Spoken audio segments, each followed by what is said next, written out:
This is Inspirational Women, a weekly series shining the spotlight on female trailblazers making a true difference in our community. Once again, here is Kate Daniels. Now we get to meet the new executive director of Washington Outdoor Women, Lori Johnson. This is a unique and important organization that really helps women learn, grow, and have great sense of discovery. Lots of adventures are just waiting to be discovered. Lori Johnson, good morning, and thank you so greatly for being with us today. Good morning, Kate.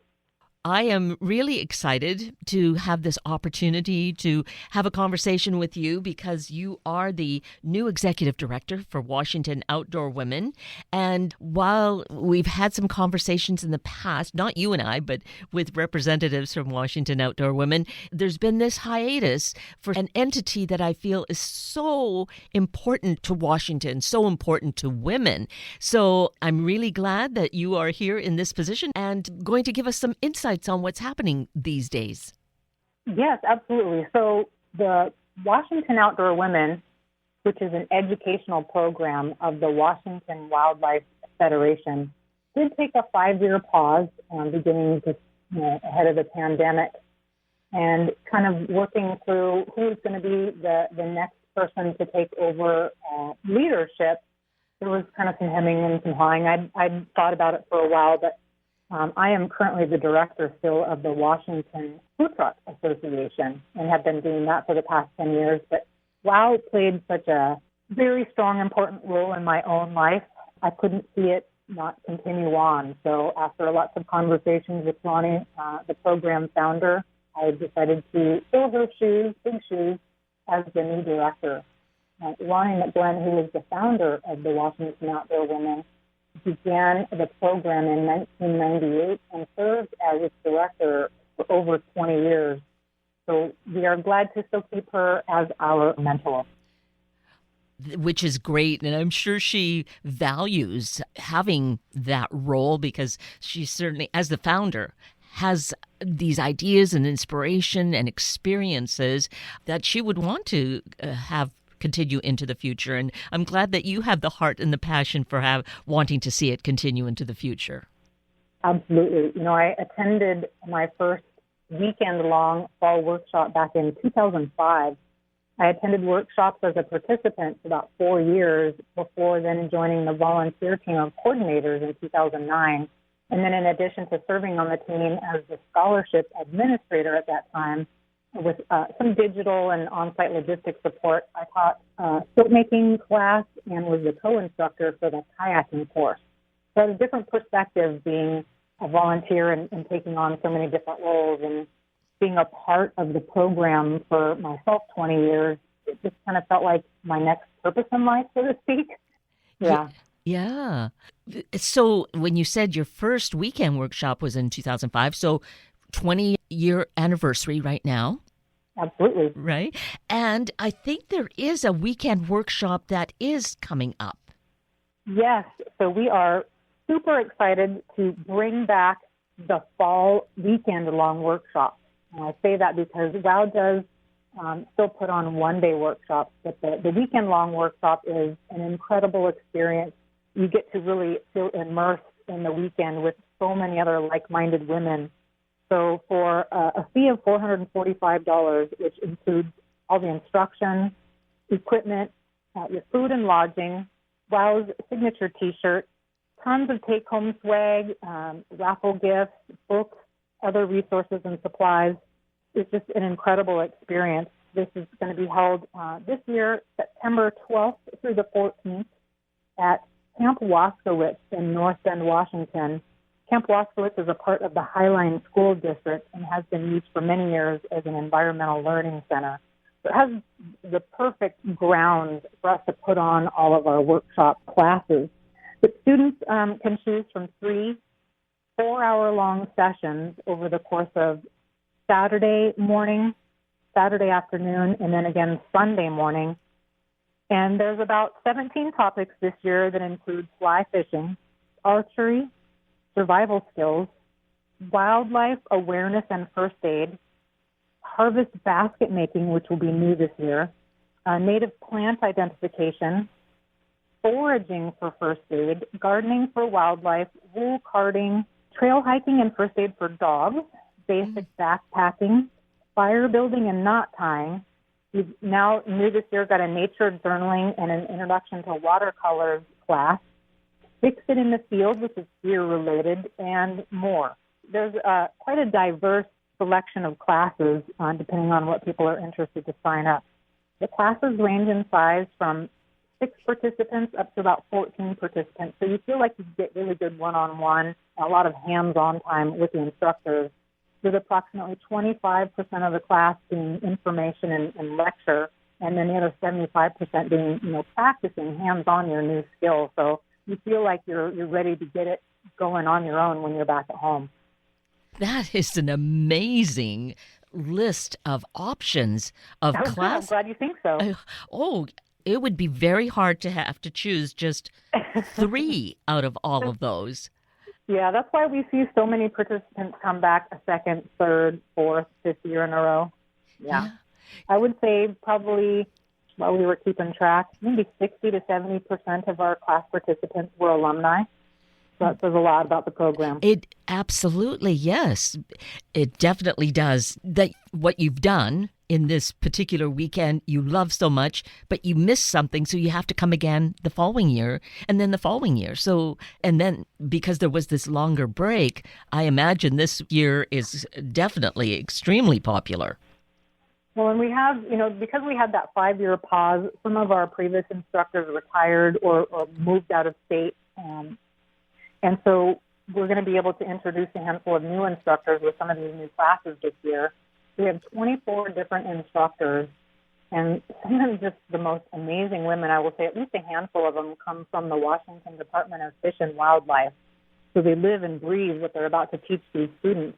And I'll give you just a few quick examples. Yes. Shelley Ammett, who teaches our wilderness awareness class, she's a wildlife biologist for the Department of Fish and Wildlife, and was the first woman to serve as a member of the bear management team at Glacier National Park. That's pretty cool. Wow. Jackie McBride, also from the Department of Fish and Wildlife, is going to be teaching our navigation course, and this is navigating with or without a map. She also works in avalanche mitigation and mountain rescue. See, this year we're going to have Courtney Sullivan teaching gardening for wildlife, and she is the regional director of education and engagement for the National Wildlife Federation. This year we're going to have a gal named Liz Crane, who comes to us from the Wilderness Awareness School, teaching our survival skills course. She is a farm owner, from Leafhopper Farms in Duval. And then we have Faith Rowland, who is an expert fly fisherwoman. She's been teaching for for over 20 years. So this really shows a commitment to the program and just a love for what we do. I was rather captivated by the name of the program, Gardening for Wildlife. Oh, yeah. Well, these days so many people are much more conscious of the importance of pollinators and just doing more at home. Those two things are something that you can really enjoy in your own back or front yard, and it's a very popular class.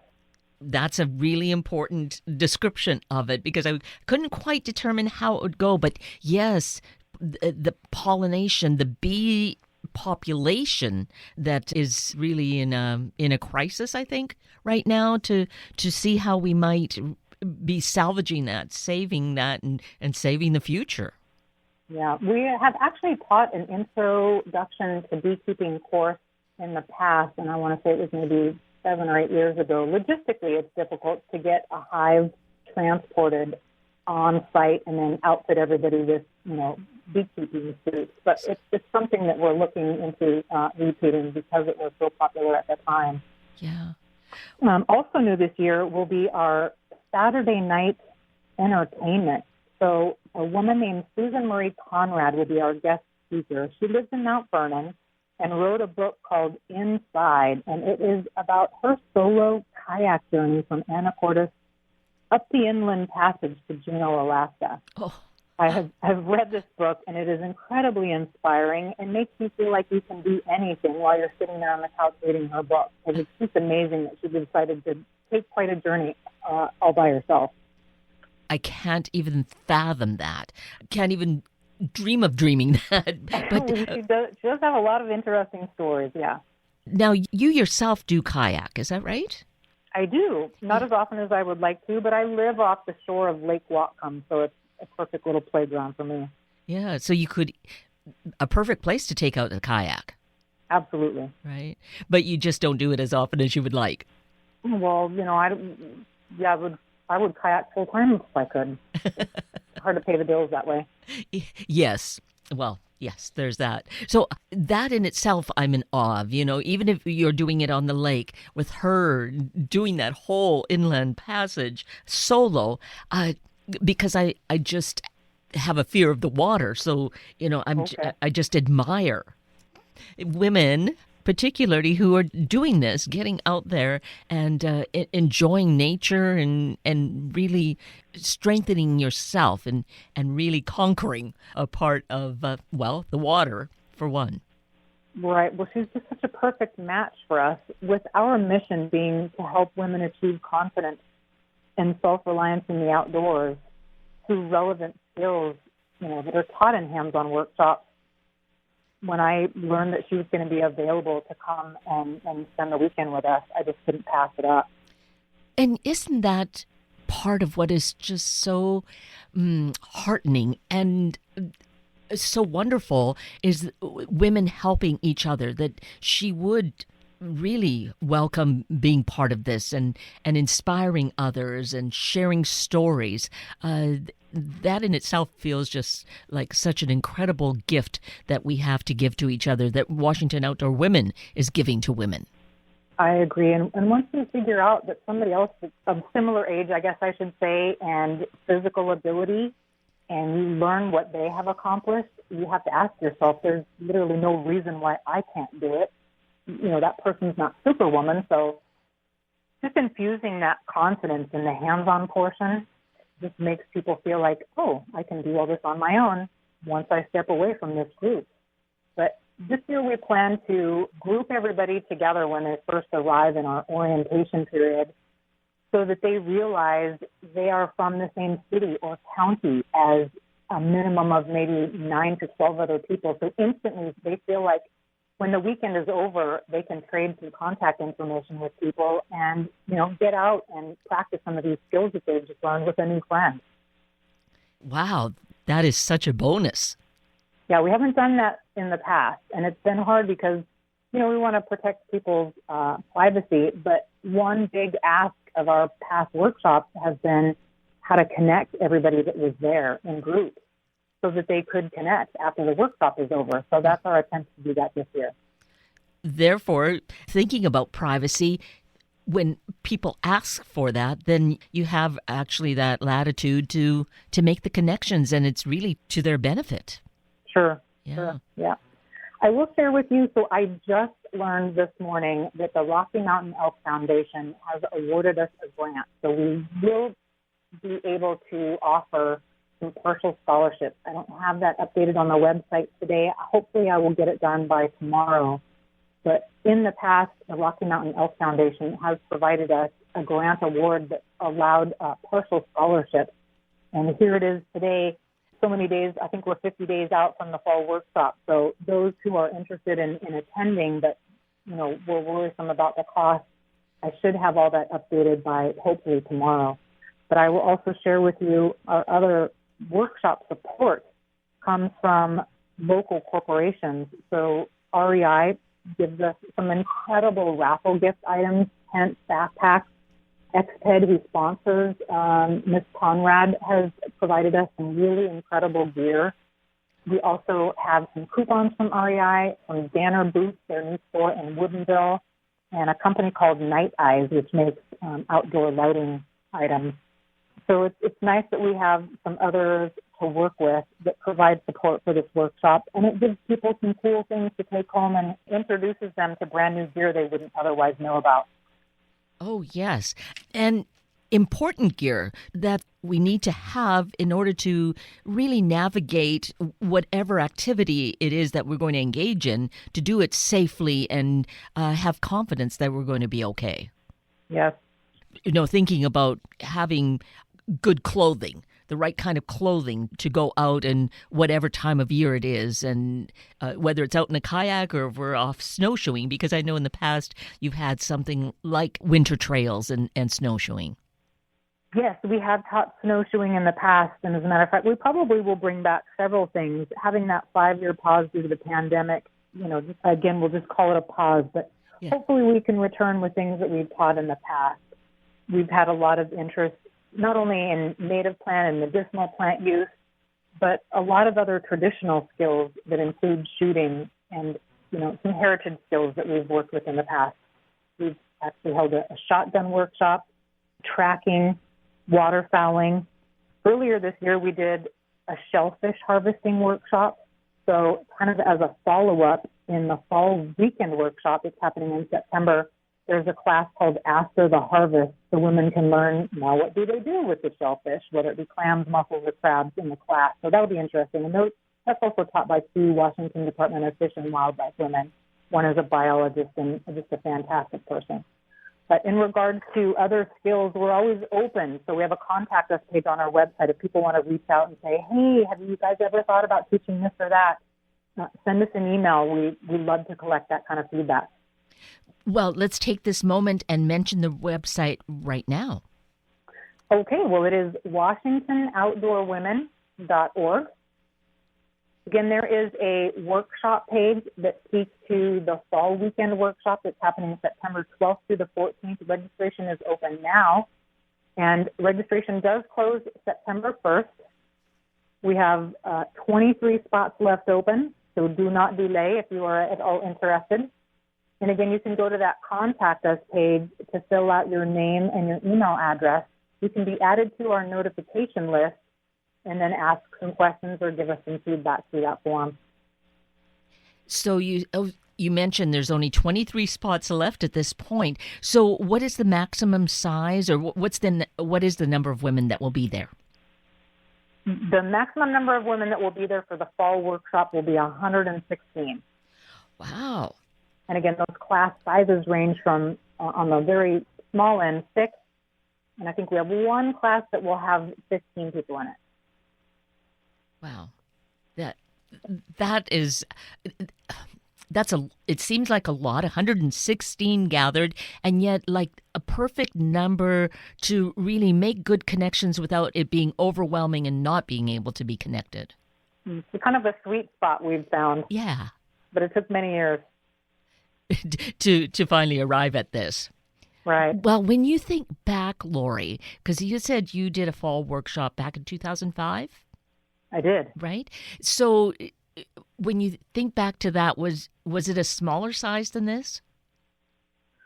I think it was. It was a lot for me to take in as a participant for the first time. I don't want to say I felt overwhelmed, but there was just so much going on. There's an all-volunteer team of logistical coordinators that you kind of get to start to see a little bit behind the scenes of, what it takes to put on such an event. And then with all the instructors having such varying degrees of expertise and getting to interact with all these complete strangers. When I went for the first time as a participant, I went by myself. A lot of people will come with a friend or a relative.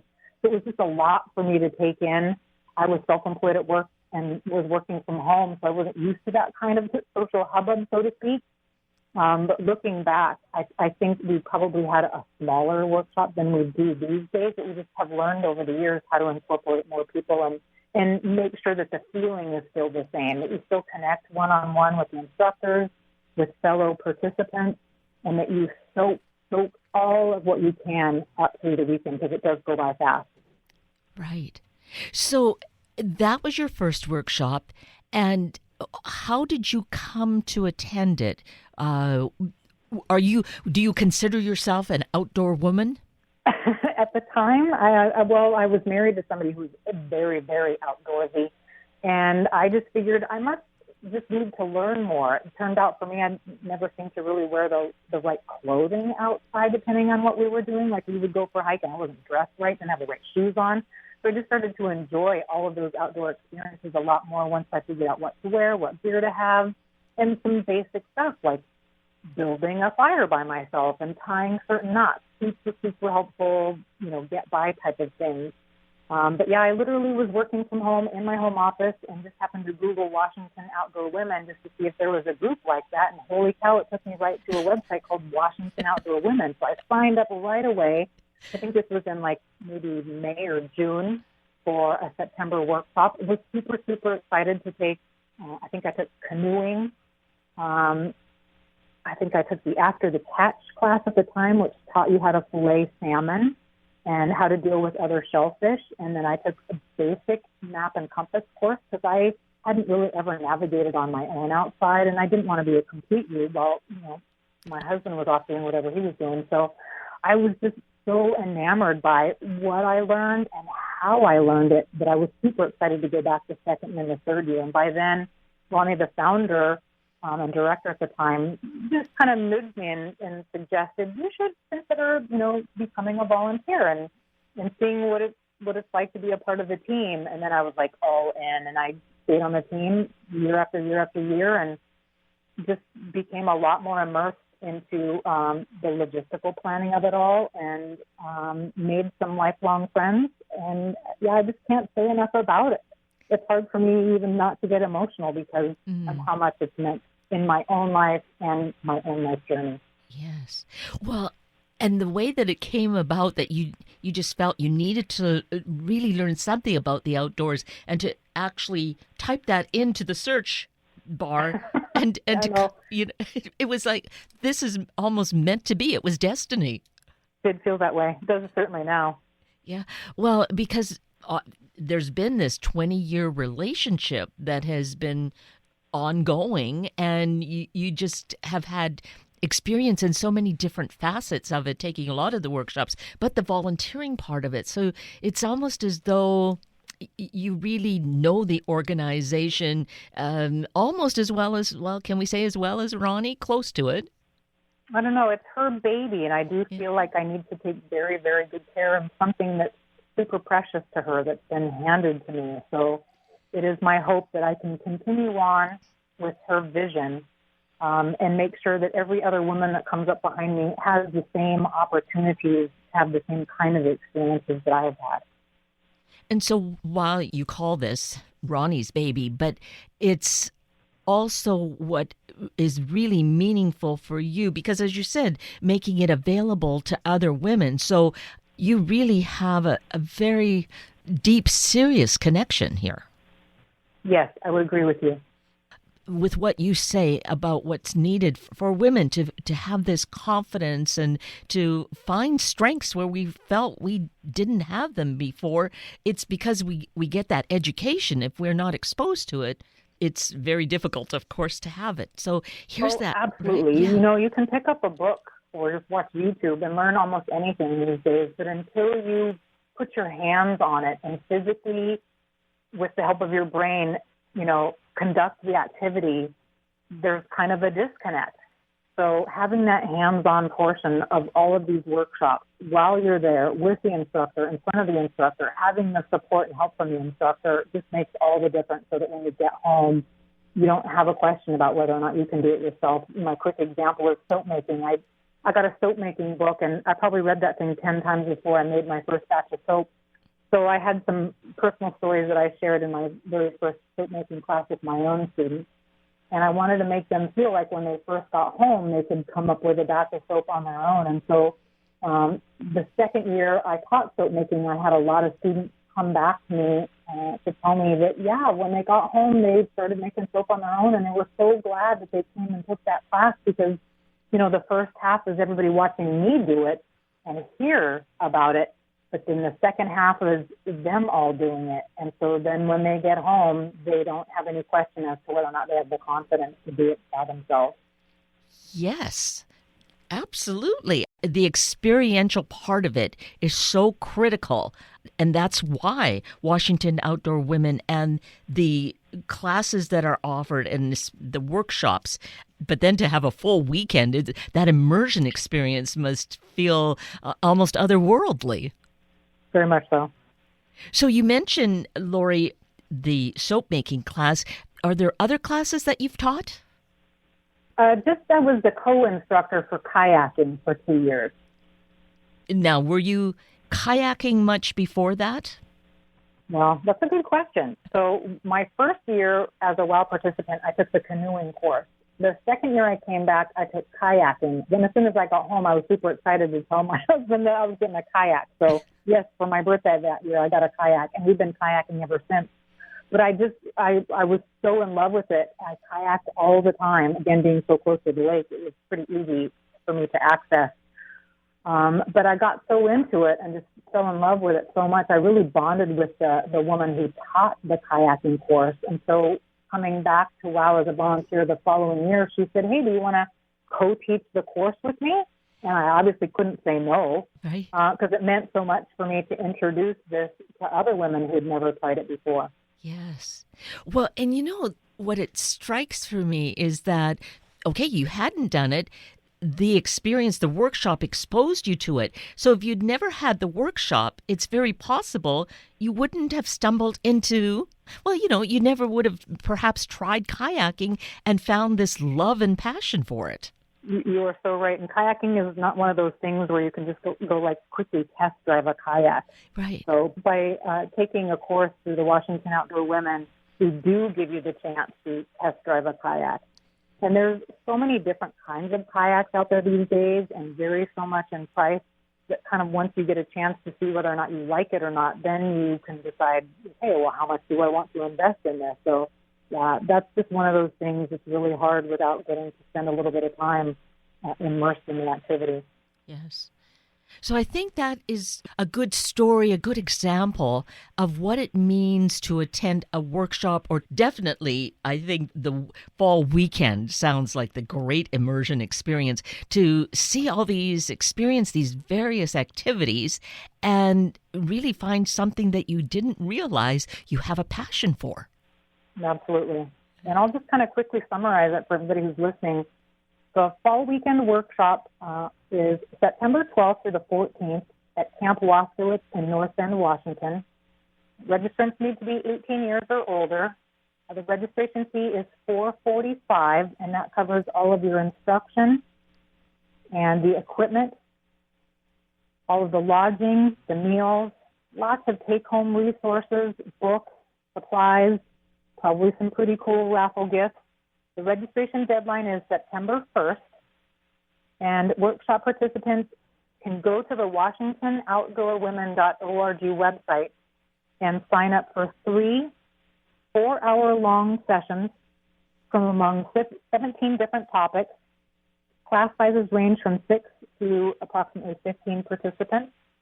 Again, all of the course descriptions and the registration and the payment button is on the WashingtonOutdoorWomen.org website.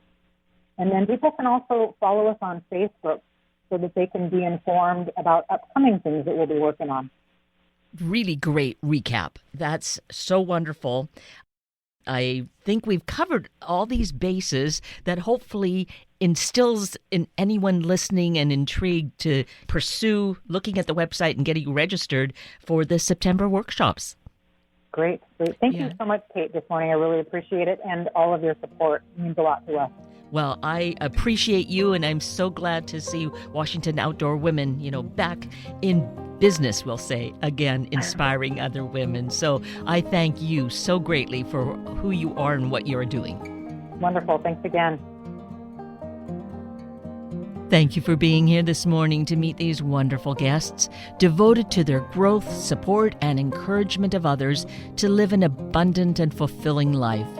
Please check the station's website for the podcast for more information about these guests, and please share the stories with your family and friends. I'm Kate Daniels. If you'd like to connect with me, simply send me an email, katedaniels@hubbardradio.com, and aim to have a courageous day. Thank you for listening to Inspirational Women. Tune in every Sunday morning at this time to hear about those truly empowering the Northwest community, all for the greater good. Sunday Morning Magazine and Inspirational Women are a public service of Hubbard Radio Seattle.